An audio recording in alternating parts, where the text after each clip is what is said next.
For every problem, a solution for your magical mind to come up with. For every goal, a creative way for you to accomplish it.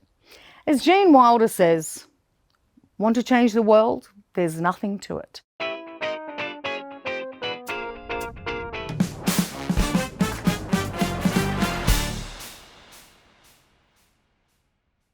Ladies and gentlemen, boys and girls, the Samantha Leith Show.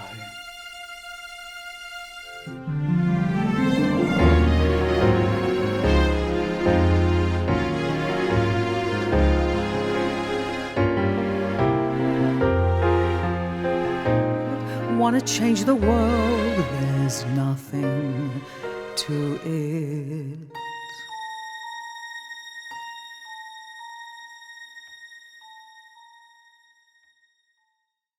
Creativity, the use of imagination or original ideas to create something, inventiveness.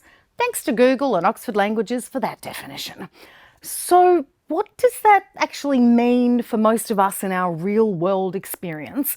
And why is creativity important for us? This month on the Samantha Leith Show, we're going to explore the wonderful world of imagination and come away with our youthful wonder reignited, hopefully. So let's go. How can we be at the end of the month already when I still have so much to share?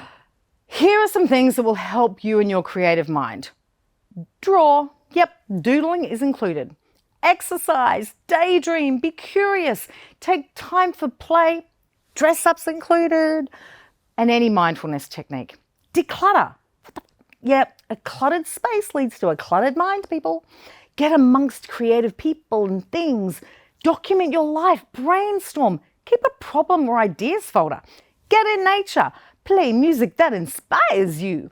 Laugh, take up a creative hobby, journal, have sex, dance, eat different cuisines. Honestly, this list could be 100 or more things long.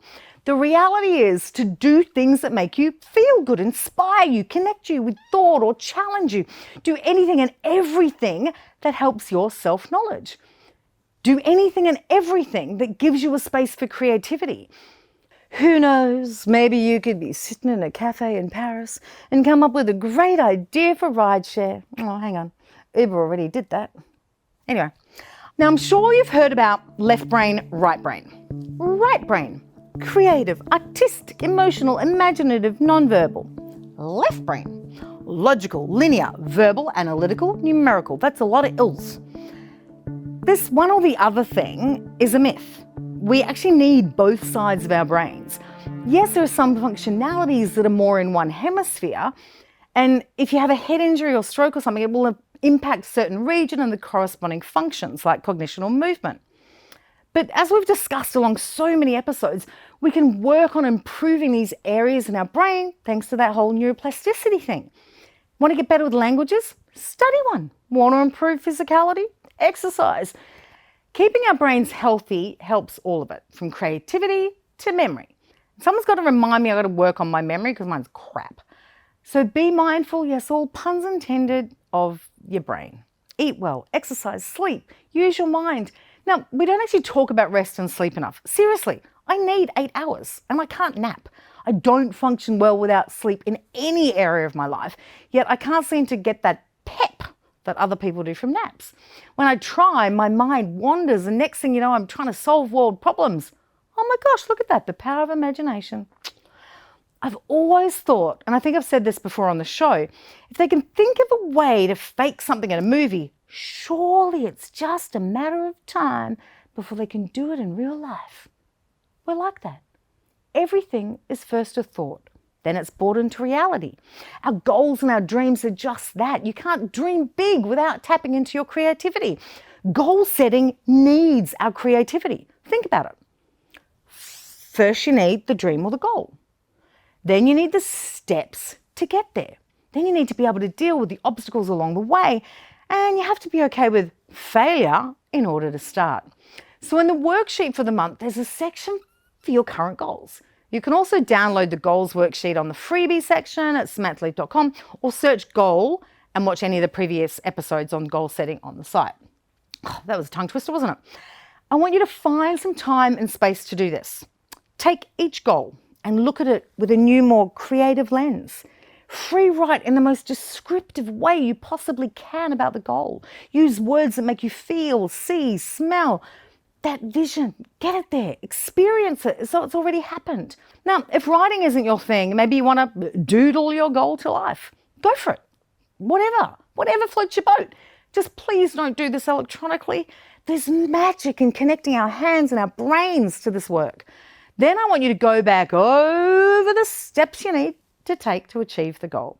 You may need to do some more research on this one and gather info from those that have done it before you. But please don't get lost in the details. It's like a month there. If there's a more creative step you could take, maybe you have a fitness goal. Could you incorporate a belly dancing class? Maybe you want to learn a language. Take a cooking class in that cuisine. And if it's a promotion at work you're after, could you do some really creative problem solving in an area and then do a presentation and take that idea to management? So I want you to think about all these things and I want you to walk away. Literally, take a walk, come back. Maybe today, maybe tomorrow. More ideas may flow, or you may see a solution to an idea that you've already had for that goal. Then I want you to do it. Let go of the fear. Do the work to get to the goal. Maybe you'll need to assess and modify as you go, but that's a part of the whole goal process. And it'll help, guess what? Improve your creativity in every area. For every problem, a solution for your magical mind to come up with. For every goal, a creative way for you to accomplish it. As Gene Wilder says, want to change the world? There's nothing to it. There is so much we can take from these lyrics from Willy Wonka, and what a magical world that was. Daddy, I want an Oompa Loompa and I want one now! There is no life I know to compare with pure imagination. Living there, you'll be free if you truly wish to be. It's all there for us, inside us, waiting to come out. We simply need to let it be. Let our creativity out to shine. A creative mind is a mind of opposites. So remember this, you're sensitive and joyful, conservative and rebellious, energetic and slow, yin and yang, playful yet determined, masculine and feminine, extroverted and introverted, realistic and imaginative, experienced and a novice. There's no one way. Creativity is yours to have, your way. For me, I think of Walt Disney and Steve Jobs as two of the most incredibly creative people for very different reasons. So when in a moment of doubt I think I suck and don't have a creative bone in my body, I not only wonder what they would think, I immerse myself in something of theirs and challenge myself to take risks needed to be my most creative self. Who could be your someone that you think of like that? Finally, my friends, don't wait for creativity to hit you like a bolt of lightning because it may never happen. Create the time and space to practice and grow your creativity. Who knows what you may find? I don't know if this is true, but it's a story I've totally created in my head, is that there was a chef one day and he's like cooking away, and he goes, oh shit, I dropped the salt and the caramel. Salted caramel. I swear, I'm sure it was just like, because no one's going to go, I think if I put salt in it, it's going to be better. But a chef throwing everything at everything they're doing and going, oh, oops, I'll give that a go. Tastes good. And that's the thing as well. What you forget is the people that you think are really creative, like you said, you always consider me to be really creative and being creative every day. I am creative every day, but there's a lot of crap that comes out of my, my pencil sometimes, but I need to get through it. And I have no expectation on myself sometimes. I just need to do it. So it's so that same with the chef, cooking, serendipity happens, and that you allow the creativity to happen. What do I do every day? Look, at work, we have drinks on a Thursday. And we try and make it a little bit more fun rather than just having drinks. Like we'll do a little place table setting, a charcuterie board. Whenever I bring friends together, that's me trying to create an environment where everyone can talk about dumb shit, fun stuff, spill their guts. I don't know, like being creative doesn't have to be crafty, doesn't have to be making stuff. Being creative can actually just also be a state of mind, like creating situations for family and friends to come together. Thank you very much for watching this show. Thank you very much. Thank you very, very, very much. Ah, yep, creativity and action in an outro. On a more serious note, please subscribe to the Samantha Leith Show.